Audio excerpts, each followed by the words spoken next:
Harry Potter evreninde bazen en büyük yıkımlar karanlık lanetlerden değil, bir adamın neşeli gülümsemesinin ardındaki pervasız hırslardan doğar. Ludovic Bagman, bebek mavisi gözleri ve altın sarısı saçlarıyla tribünleri büyülerken aslında ruhunu çoktan bir kumar masasında meze yapmış, şöhretin arkasına gizlenmiş bir trajedinin başrolüydü. Çoğu kişi onu sadece bir spor adamı veya neşeli bir bahisçi olarak hatırlasa da bugün o parlayan maskeyi indiriyoruz. Bir zamanların efsanevi vurucusunun nasıl olup da kendi liyakatsizliğini bir bakanlık koltuğuna taşıdığını, bir kadının kayboluşuna nasıl göz yumduğunu ve labirentin gölgesinde bir çocuğun hayatı üzerine nasıl ölümcül bir bahis oynadığını adım adım deşifre edeceğiz.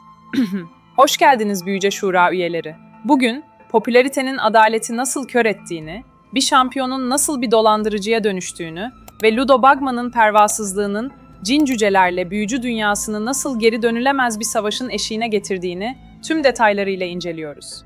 Videonun sonunda labirentin bitişinde neden bir kahraman değil de borçları yüzünden karanlığa kaçan bir firari olduğunu göreceksiniz. Şimdi bu trajik düşüşün köklerine, kanın, lüksün ve ilk günahların başladığı o tekinsiz noktaya inme vakti. Lumos.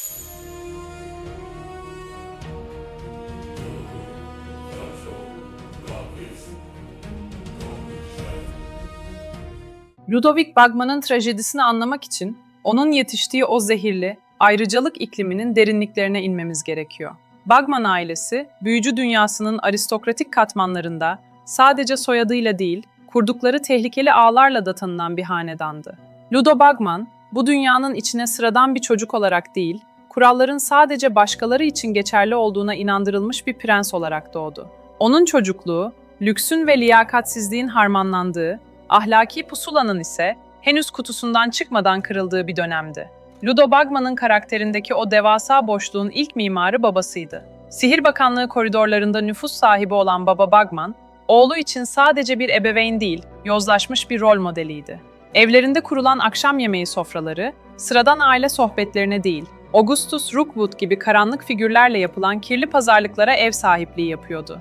Ludo Bagman, daha çocuk yaşta Augustus Rookwood'u esrar dairesinin saygın bir yetkilisi olarak tanırken, aslında babasının bu adam aracılığıyla nasıl bir bilgi ticareti yürüttüğüne şahit oluyordu. Bu durum, Ludo Bagman'ın zihninde otorite kavramını tamamen esnetti. Onun için kanunlar, doğru dostluklarla aşılabilen basit engellerden ibaretti. Bilgi paylaşmak, onun için bir casusluk eylemi değil, babasından gördüğü bir nezaket gösterisiydi. Kardeşi Otto Bagman ile olan ilişkisi ise, bu narsisizmin bir başka boyutuydu. Ludo Bagman, her zaman ailenin vitrindeki altın çocuğuyken, Otto Bagman, abisinin parıltısını gölgelememek için geri planda tutulan bir figürdü. Bu durum, Ludo Bagman üzerinde korkunç bir yenilmezlik algısı yarattı. Aile içindeki bu mutlak hayranlık, onun ileride sergileyeceği empati yoksunu ve sadece kendi kazancına odaklanan karakterinin temel taşlarını döşedi. Hogwarts, cadılık ve büyücülük okulu yılları başladığında, Ludo Bagman bu zehirli özgüveni şatoya da taşıdı. Pek çok hayran onun pervasızlığını Gryffindor'a veya pragmatizmini Slytherin'e yakıştırsa da J.K. Rowling yıllar sonra bu büyük gizemi aydınlatmış ve Bagman'ın bir Hufflepuff olduğunu doğrulamıştır.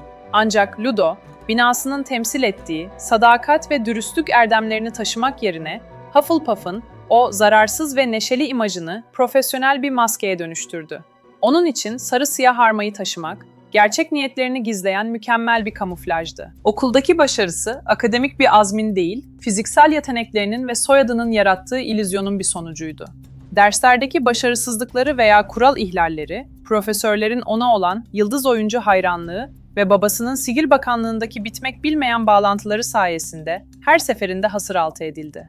Ludo, hayatı boyunca yapacağı en büyük hataların bile sıcak bir gülümsemeyle ve iyi çocuk imajıyla affedilebileceği yanılgısına bu sınıflarda ikna oldu. O, binaların erdemlerini değil, sadece kendisine hizmet eden en uç özelliklerini kuşanmış bir illüzyonisti. Onun için sadakat bir erdem değil, sadece bir pazarlık aracıydı. Babasının ve Augustus Rookwood'un fısıldaşarak kurduğu o karanlık dünya, Ludo ruhunda asla dolmayacak bir kumar boşluğu yarattı. O, her zaman daha fazlasını, daha kolay yoldan alabileceğine inanan bir narsiste dönüşürken, büyücü dünyası, gökyüzünde parlayacak bu yeni yıldızın aslında ne kadar çürük bir temel üzerinde yükseldiğinden tamamen habersizdi. Okul yıllarındaki bu dokunulmazlık zırhı, Onu daha büyük bir sahneye, binlerce kişinin adını haykıracağı o kanlı ve görkemli arenaya hazırlıyordu. Ancak gökyüzünde parlayan her yıldızın yere düşerken arkasında bıraktığı bir enkaz vardır. Ludo Bagman, mezuniyetinin ardından süpürgesini sadece bir ulaşım aracı olarak değil, kitleleri peşinden sürükleyecek bir taht olarak kullandı. Profesyonel Quidditch dünyasına adım attığı an, büyücü toplumunun aradığı o kusursuz kahraman figürünü altın tepside sundu. Wimborne Wasps takımına bir vurucu olarak katıldığında sadece kas gücüyle değil, sahip olduğu o sarsıcı karizmayla da ligin çehresini değiştirdi. Bebek mavisi gözleri, rüzgarda dalgalanan sarı saçları ve o dönemdeki atletik fiziğiyle sadece bir sporcu değil, süpürge üzerinde süzülen bir ilah gibi görülüyordu. Wimborne Wasps forması altındaki Ludo, sahalarda eşine az rastlanır bir agresif ama karizmatik tarz geliştirdi. Bir vurucu olarak görevi, rakip oyuncuları oyun dışı bırakacak kadar sert, bludger darbeleri indirmekti. Ancak Ludo, bu şiddeti öyle bir zarafet ve gülümsemeyle harmanlıyordu ki, tribünler onun savurduğu her darbeyi vahşi bir sanat eseri gibi alkışlıyordu. Arthur Weasley'nin de yıllar sonra hatırlatacağı üzere, o, Wimborne Wasps tarihinin gördüğü en iyi vurucuydu ve takımı üst üste 3 kez lig şampiyonluğuna taşıyarak adını altın harflerle tarihe kazımıştı.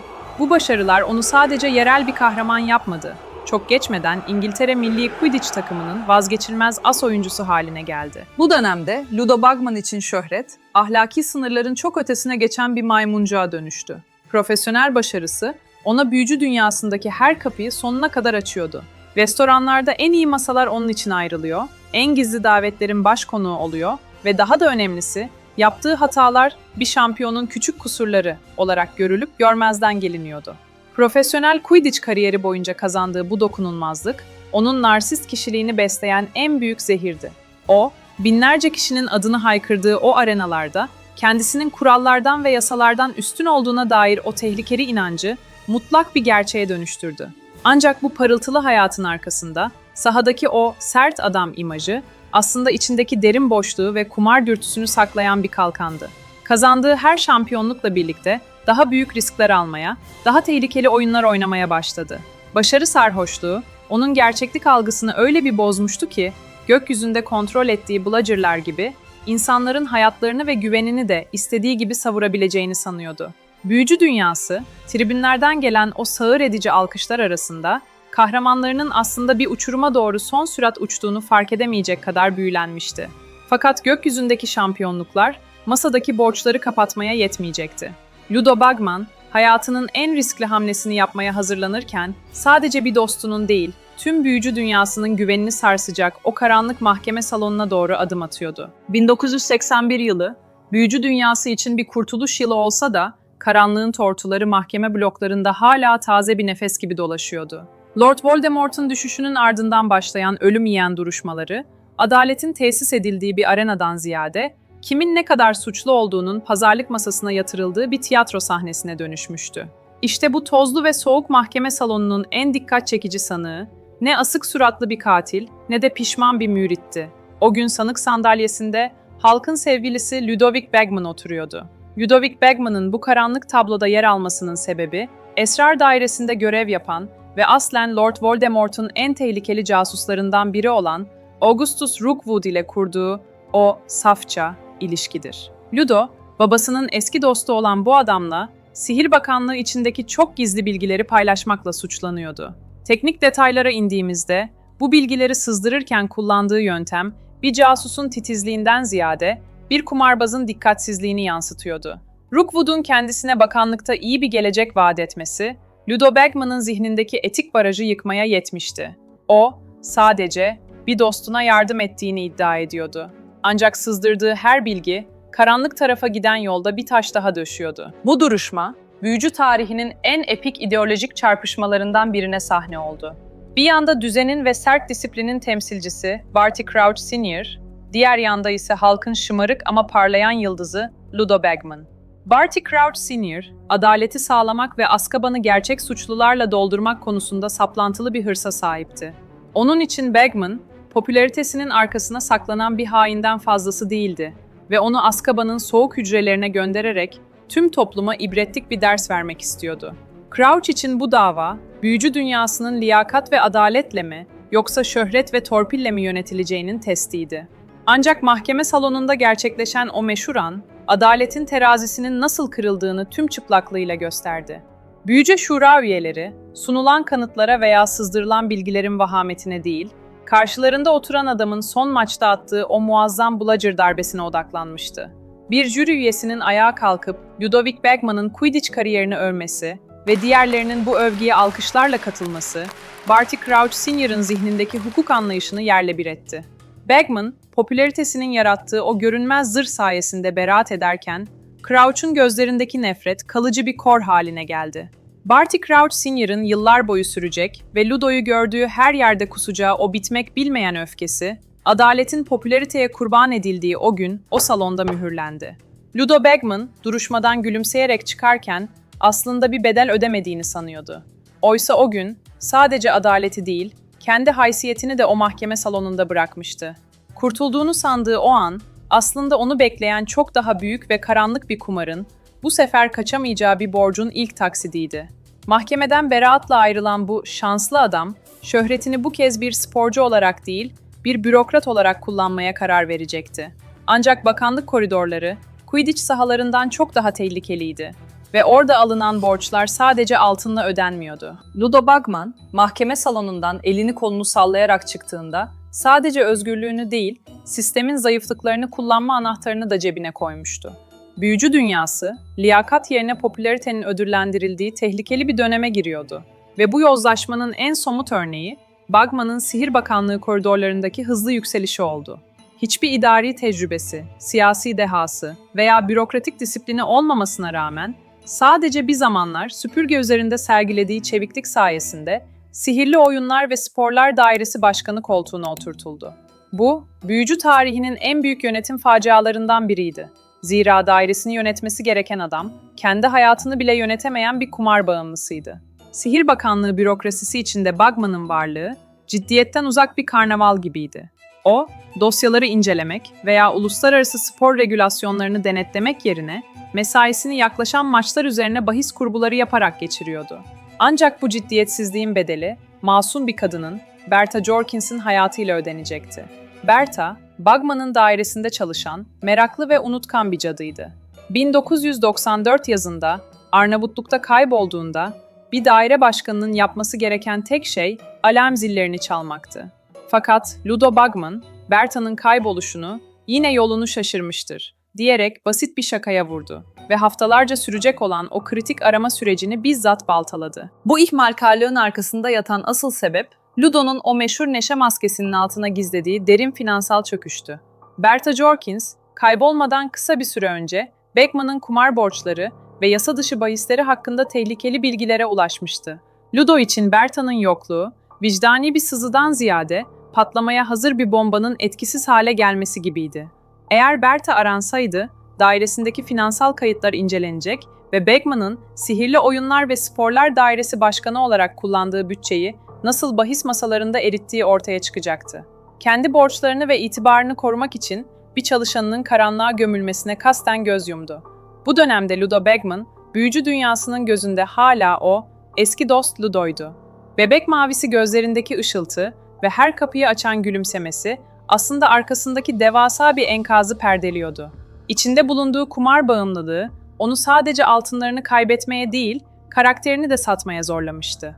Bakanlık koridorlarında ıslık çalarak dolaşırken, aslında her adımda alacaklılarından ve kendi yalanlarından kaçıyordu. Sihir Bakanlığı'nın kalbinde, bir şampiyonun ruhu, her geçen gün biraz daha çürürken, o, bu bataklıktan kurtulmak için tek bir büyük vurguna ihtiyacı olduğuna inanıyordu. O vurgun ise çok yakında, gökyüzünün en büyük sahnesinde gerçekleşecekti. Bakanlık ta ki bu sahte huzur, yerini büyücü dünyasının en büyük etkinliğine bırakırken, Ludo Bagman, borçlarını ödemek için elindeki son kozu oynamaya hazırlanıyordu.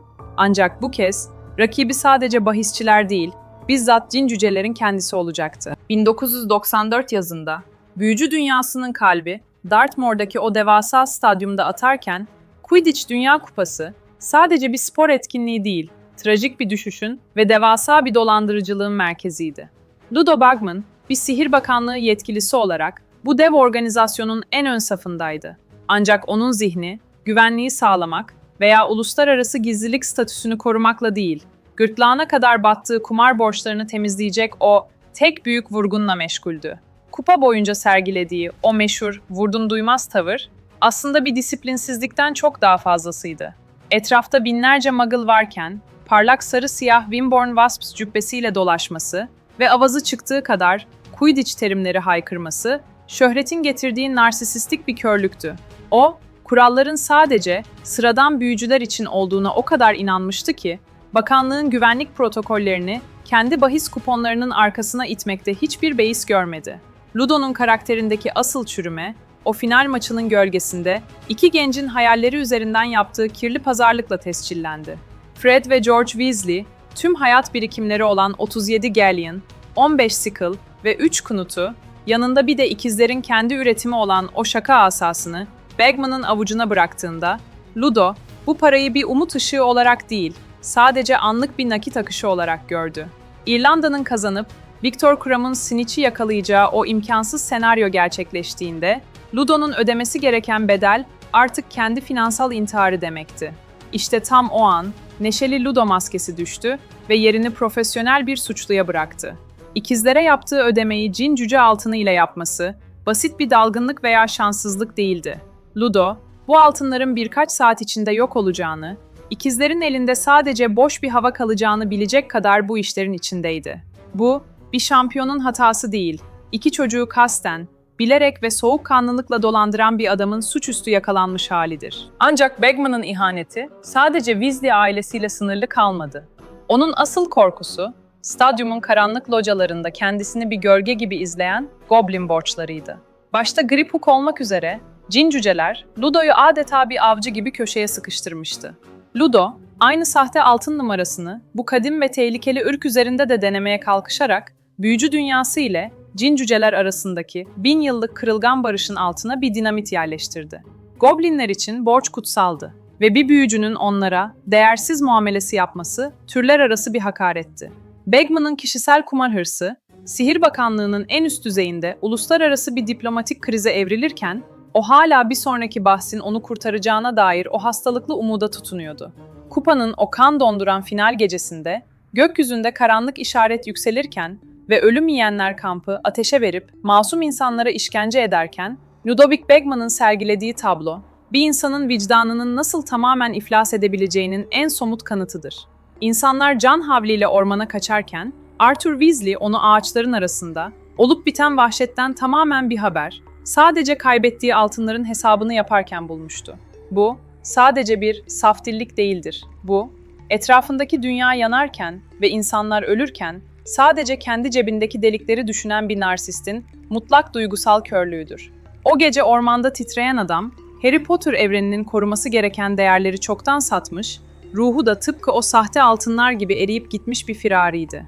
O gece Ludo Bagman için her şey bitmişti. Ama o, bu enkazdan kurtulmak için en masum hayatları bile ateşe atmaya devam edecekti. Dünya Kupası'ndaki bu büyük aldatmaca, Ludo için yolun sonu değildi.